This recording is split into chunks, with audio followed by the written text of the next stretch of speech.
Okay, good evening, everyone. My name is Yakov Horowitz. I'm the director of Project Yes, and this is a public service of Project Yes. It's designed to create awareness and to empower you and train you how to speak to your children about abuse prevention, how to speak to them about personal safety, and to discuss research-based, proven techniques that are very simple and very appropriate and very tzniistic in a way to have these discussions with your children. It's timed now before summer camp, obviously keeping in mind that it's a good time to have these discussions with your children if they are going to day camp or summer camp. But it's really an ongoing year-round discussion that should be taking place, and most importantly, to allow you to really listen to your children so that they're build their self-confidence and that they're able to discuss things with you if there are any problems. This series is sponsored by Linda and Mark Karasik in memory of her mother Ruth, Rezi Bas Rav Tzvi. And I want to thank the Young Israel of Midwood, Michael, my dear friends Michael and Estelle, and the Rav Rabbi Shulman for hosting and for providing the venue. Okay, let's get started. The basic outline of the talk, I'm going to spend about 20 minutes speaking about things that are specific to the issue of abuse. In other words, what are the issues that directly related to abuse that I think you ought to be telling your children. Then I'm going to be speaking for that'll be about 20 minutes. I'll spend about 15 minutes speaking about general parenting issues that relate to maintaining dialogue with your children. So the second part doesn't really have to do directly with abuse, but it's extraordinarily important that you have the type of relationship, an open relationship with your children, that they can share whatever's on their mind with them, and they get in the habit of discussing everything with you on a regular basis, good things, challenging things, everything in between, so that, chas v'shalom, if there's any problem, they can give you, you can have that type of interaction. So I really should do it the other way. I should give you the background first and then the abuse things, but I assume that you came for the real safety issues. So I'm going to do that first. I'm going to spend about 15 minutes or so on general parenting issues, and then I'll be glad to take any questions, whatever's on your mind. I really would encourage you to take some notes, or just take a few bullet points of the topics that we're going to be discussing and what your takeaways should be in your discussions with your children. And we'll be working off that one-page handout that you have called Safe and Secure. That's an article that I wrote in Mishpacha magazine on the topic of abuse prevention. So let's get started. There are several messages, and again, as I said, I encourage you please to take notes and try to think about what you would like to do. I was an 8th grade Rabbi for 15 years before I started my yeshiva. Maybe I should introduce myself. My name is Yakov Horowitz. I live in Monsey.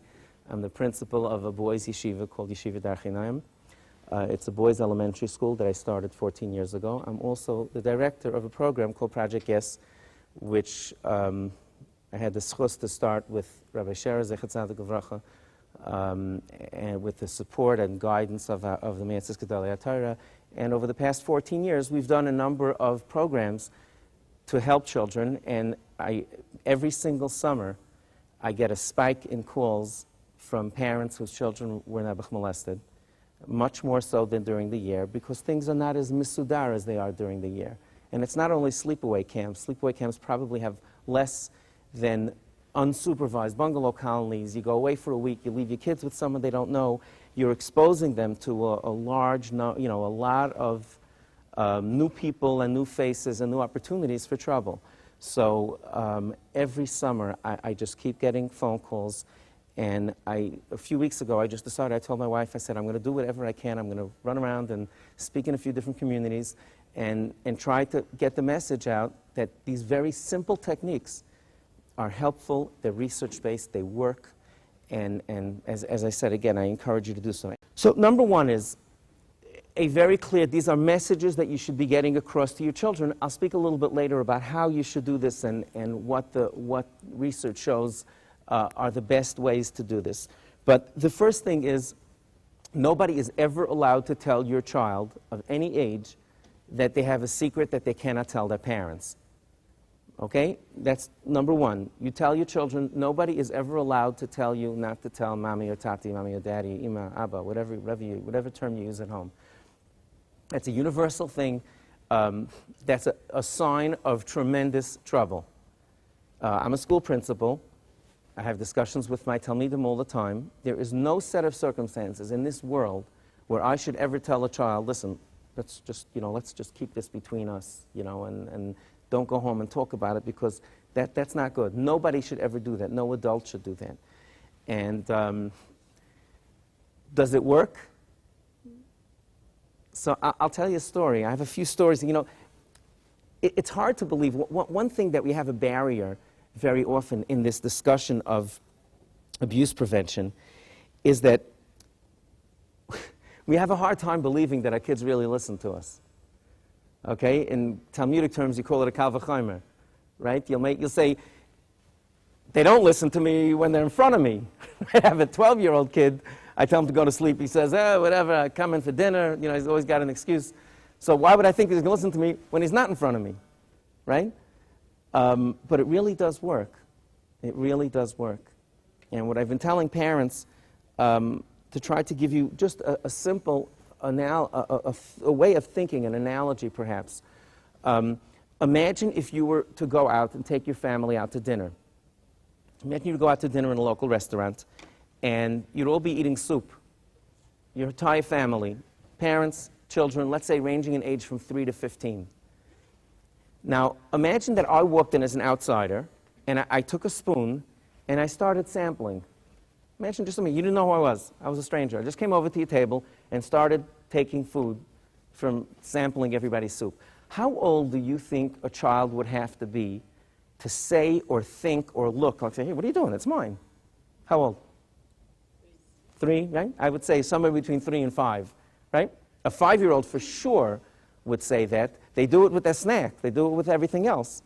So to feel a sense of ownership, this is my soup. You have no business putting your spoon in my plate.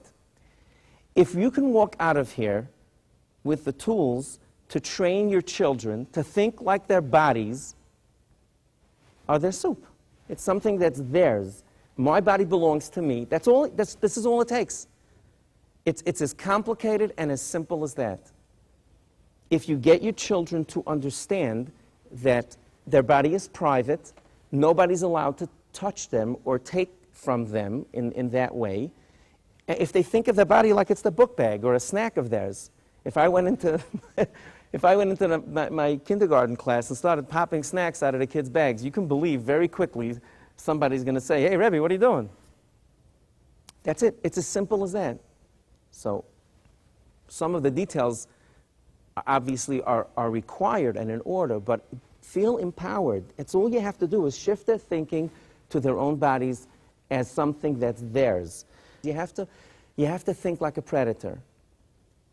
One of the chief justices, Supreme Court justices, said that a good lawyer and a good judge has to think like a criminal. Because people come before them who are criminals, they have to try to think like them. Let me give you a different way of looking at it. If you're building a new house or you want to alarm your current house, you want to put a burglar alarm in your house, who would be the best person to look at your house and tell you what you should be doing? A thief, right? So you'd call a thief over and say, imagine if you went to a prison and you got a guy who was arrested for 30 burglaries at homes, and you say, tell me, how would you get into that?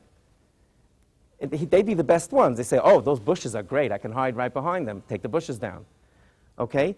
So there was a guy in the secular world. It was one of my most powerful lessons in learning about this. I had the privilege of having several outstanding mental health professionals, Dr. David Pelkowitz, Dr. Vincent Tversky, whom I consulted with many times over the years. I prepared these talks with their guidance and some articles that I've written. I'm not trained in the field at all. But the idea of being able to go and get these messages across are research-based and very clear. So I'd like to give you an analogy about this not telling your parents, because that's the first thing the thief does. If a predator wants to start chas v'shalom with one of our children, the very first thing they're going to do is to make sure that the child is separated from their parents.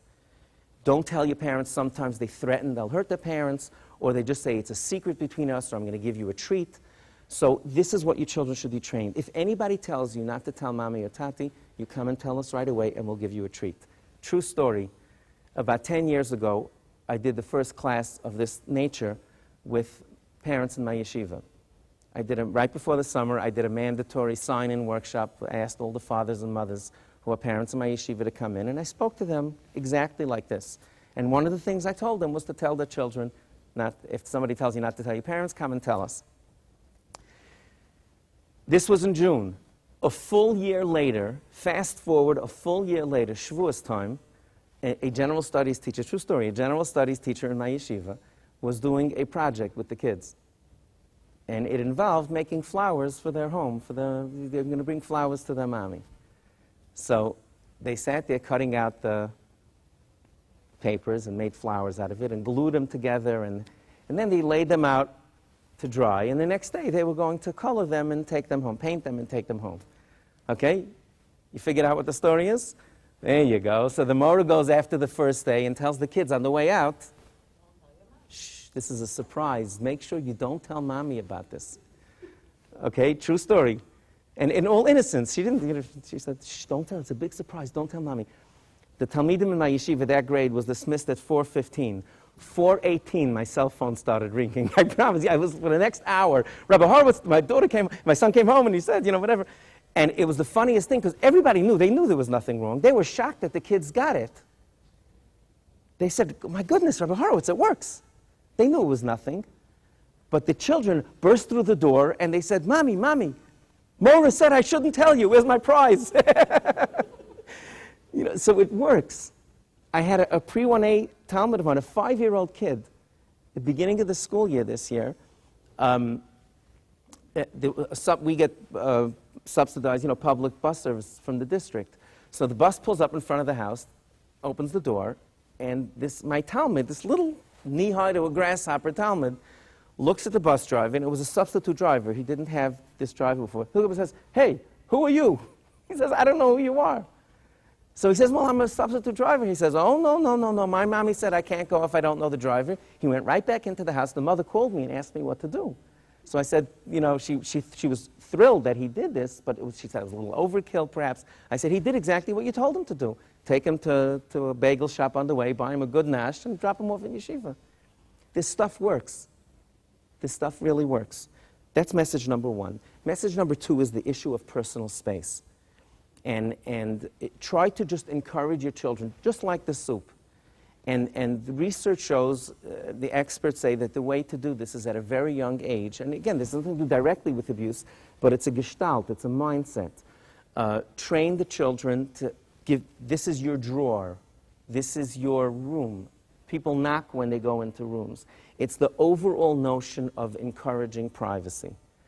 And by doing so, when you get your children to think about innocuous, simple things that belong to them, somebody has to ask me for permission if they want to use a toy of mine, come into my room, use this space, then they get this soup idea that we spoke about at the beginning of feeling this is my soup. They say, well, I'm entitled to privacy. I have my own book bag, and I have my oown drawer, and I have my own whatever it is, and I have me. So this research shows that this is something that's a very effective tool.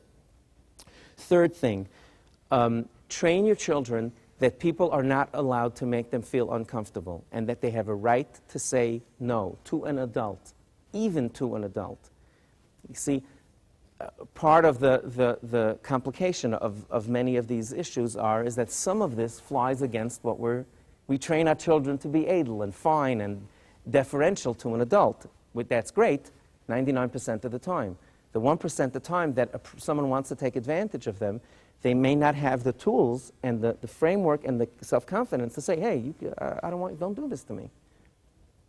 So training your children that they can say no to things that make them uncomfortable is an extraordinarily important part of this. And in fact, many victims, I encourage you to read up on a lot of these things and do your own research. You Google some of these ideas of preventing children. Do you have a question?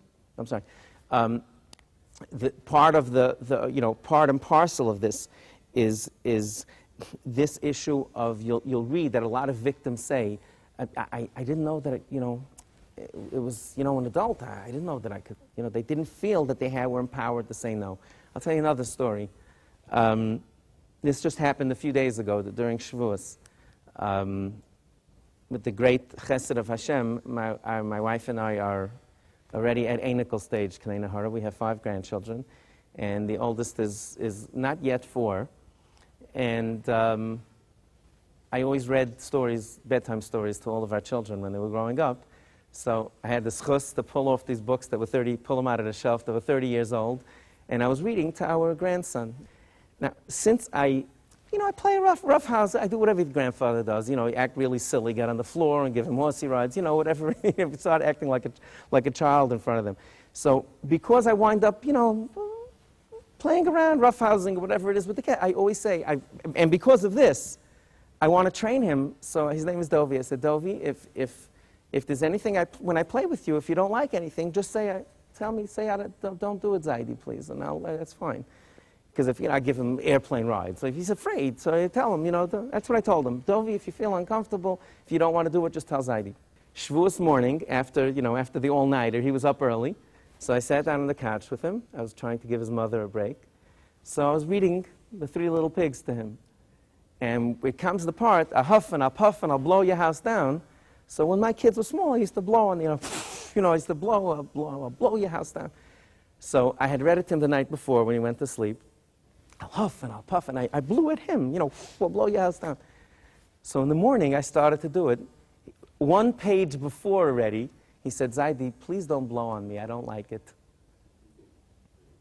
On his own, he's not even 4 years old. He said, could you extremely respectfully, Zaidi, please don't blow on me. So it's empowering children to be able to think like that. Even to a grandfather, if it's something they don't like, they're entitled to say it's okay for them to do that. 2 more things on this issue. We're going to talk about good touch, bad touch, which is another very important thing to speak to your children about. And good touch, bad touch means explain to children that not all touching obviously is bad. People touch you on the hands, they touch you. Certain touching is not good, and probably the most comfortable and tsanua way to do this is to talk, let's say, about a bathing suit.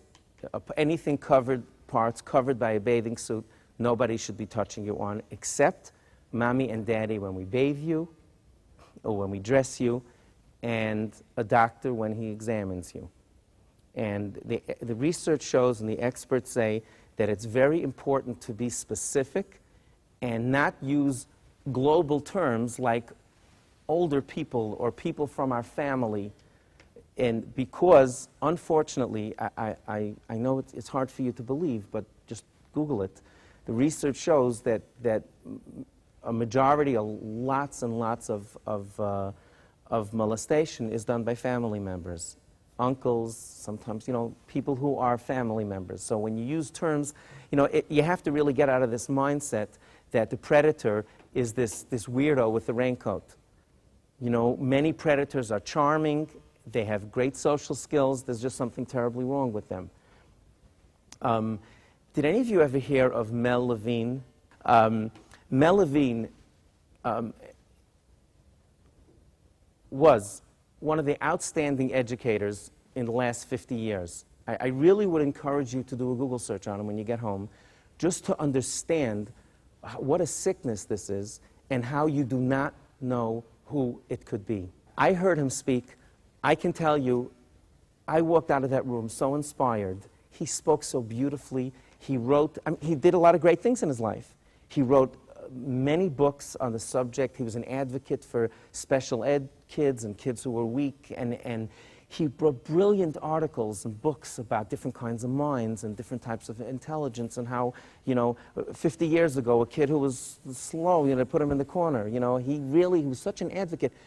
And about a year or 2 ago, he got some horrible rumors started coming forth. People my age, people 40s and 50s, came forward and said that he molested me during an examination, and there were over 50 people that issued complaints, and he shot himself.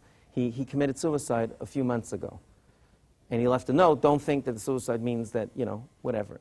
The reason I'm telling you is not to point out that there's another sick person, unfortunately, but to tell you that even a charming, world-renowned person who had a following of millions, literally millions of people. He was on talk shows. He was everywhere. Go figure. You can't always figure it out. And therefore, it's important when you speak to your children about these issues not to make assumptions and say that, when you're speaking to children, for example, good touching, bad touching, people are not allowed to touch you. Make sure that you don't give global waivers because the kids are listening to you.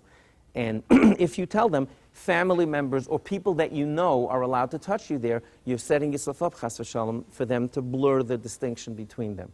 So perhaps I would suggest a practical example would be, as I said, father, mother, when they're bathing you, when we're dressing you, grandparents when they're babysitting for you, a doctor when but really keep it limited to that and let them encourage you to tell you if anybody else touches them. And another thing that happens is you'll get a lot of false positives. Because, for example, your child goes out to the yard, you'll excuse me, someone bangs him, in his rear. There's nothing wrong, there's nothing,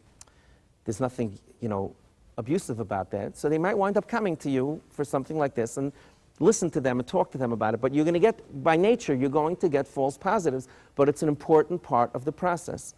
And you should take these discussions seriously and sit down with them. Don't say, hey, I didn't really mean that. So, because you're confusing them. I encourage you to be consistent. How do you respond to that? It's good. So you say, well, he should not be touching you. Who was it? Tell me a little bit about it. If it's something repeated that people are really hitting him like that, it's really not appropriate. It might be that they were online to go out for a recess break and, somebody just pushed him. So you find out a little bit about it and you say, if it happens more, please tell me about it. I'm done with the first half. Just to review quickly. Tell your children nobody's allowed to tell them not to tell their parents. Do work on personal space. Nobody's allowed to make you feel uncomfortable. Good touch, bad touch. And the one other thing, just a little bit of a how-to, I'd like to spend just a couple of minutes on venue and time and how to do this.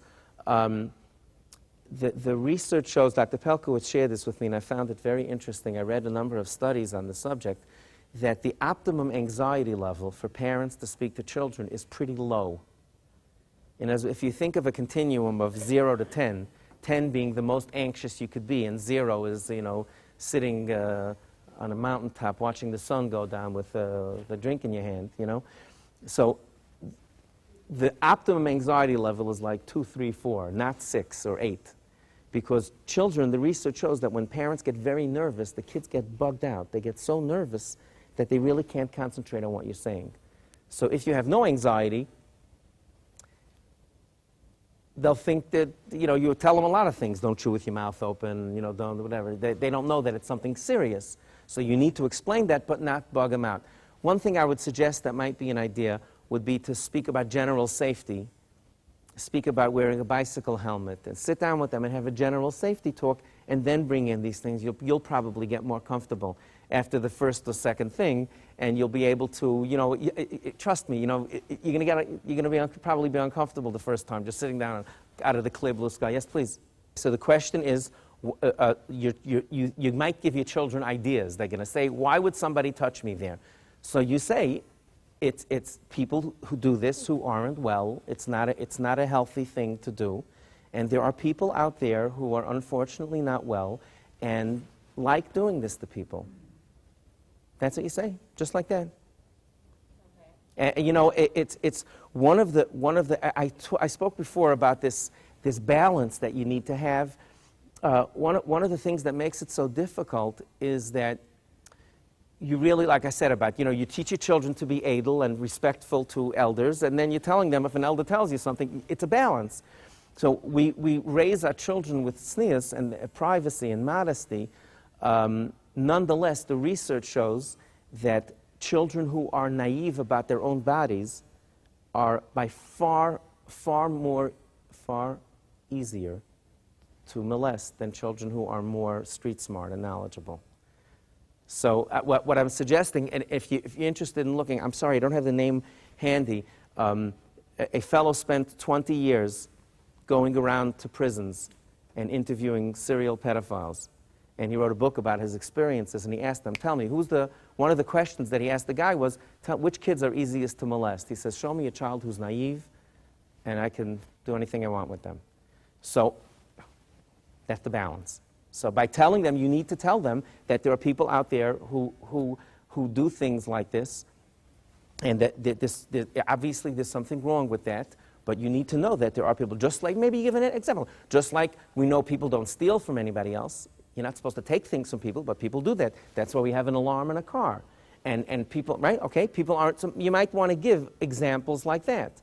Okay, so you say, because of these things, we have a code on our door because we don't want people coming in. I wouldn't go to other people's houses. You wouldn't, but there are people who do. So there are people who touch other people's private parts.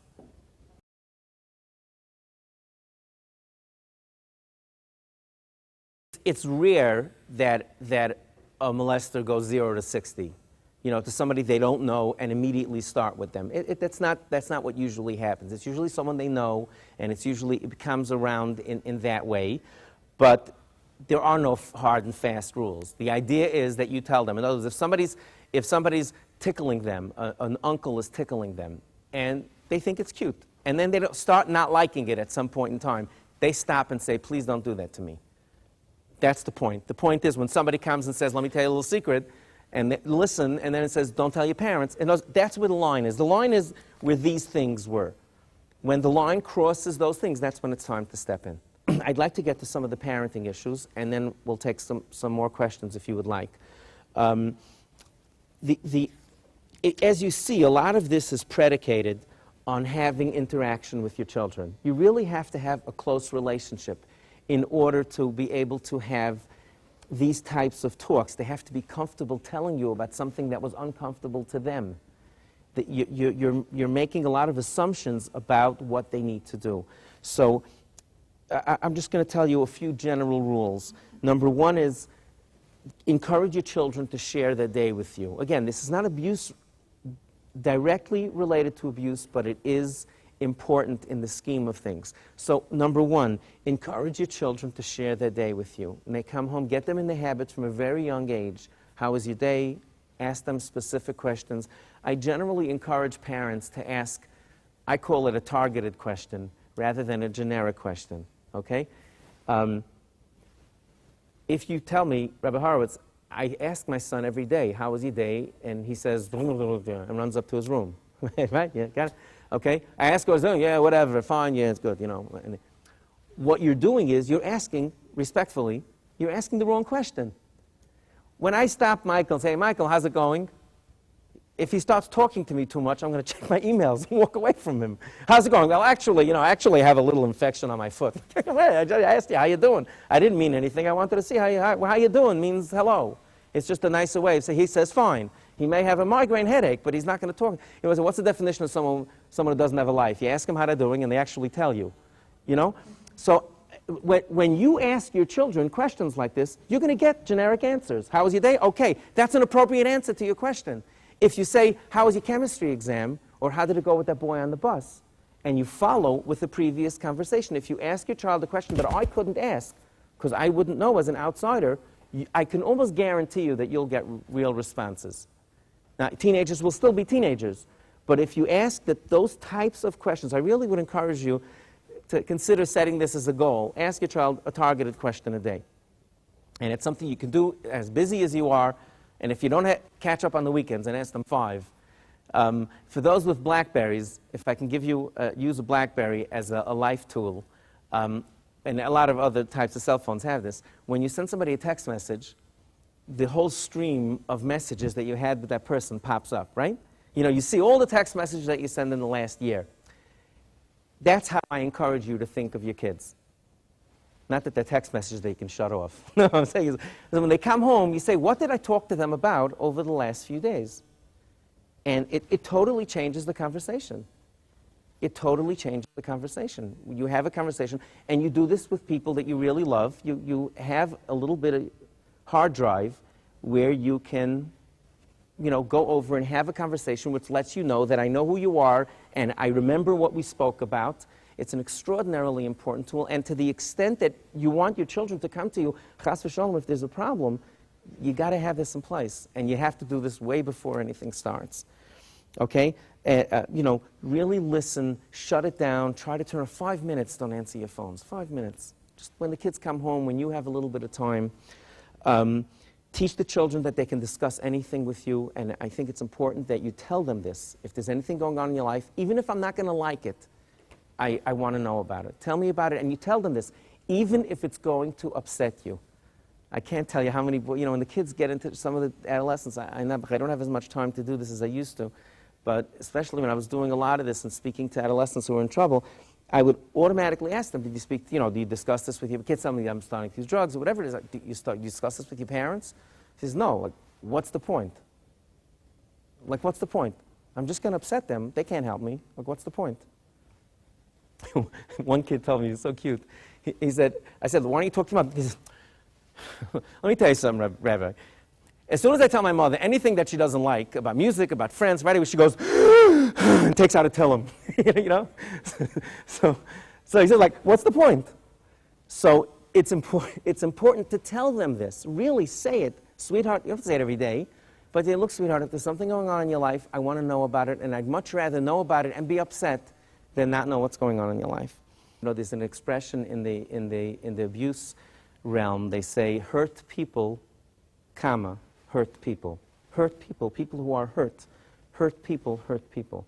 And so many of the victims, of the predators even, are victims themselves of molestation. We have a lot of people running around who are victims themselves and did not have professional help to work through it. And it is what it is. I'm not even discussing the morality or everything, whatever it is what it is. Lamaisa, bottom line, we need to protect our children. That's the bottom line. And I'm telling you, I appeal to you. I hope you found this meaningful. And if you did, I beg you, tell 5 people, tell 5 friends of yours, forward email to them and beg them to speak to their children. I'm telling you now, our children will be safe when every single parent speaks to their children like this. Because if you're doing it and there are people, your neighbor does not doing it, they are vulnerable to being abused. And if their children get abused, your children are in danger. We all have to do this. There's no other way. Everybody's got to do this together in a responsible way, in a Torah-dic way, in a tzniistic way. And it's the only thing that we can do because there really is no other way. There's terrible recidivism rate. No system in the world is perfect. Teaching children how to respond to this is by far the best protection. I give you a bracha from the bottom of my heart. Hashem should bench you with nachas from your children, and you should be protected from all of this stuff. And you should raise healthy, well-adjusted children that will be a source of nachas to you and to your entire family.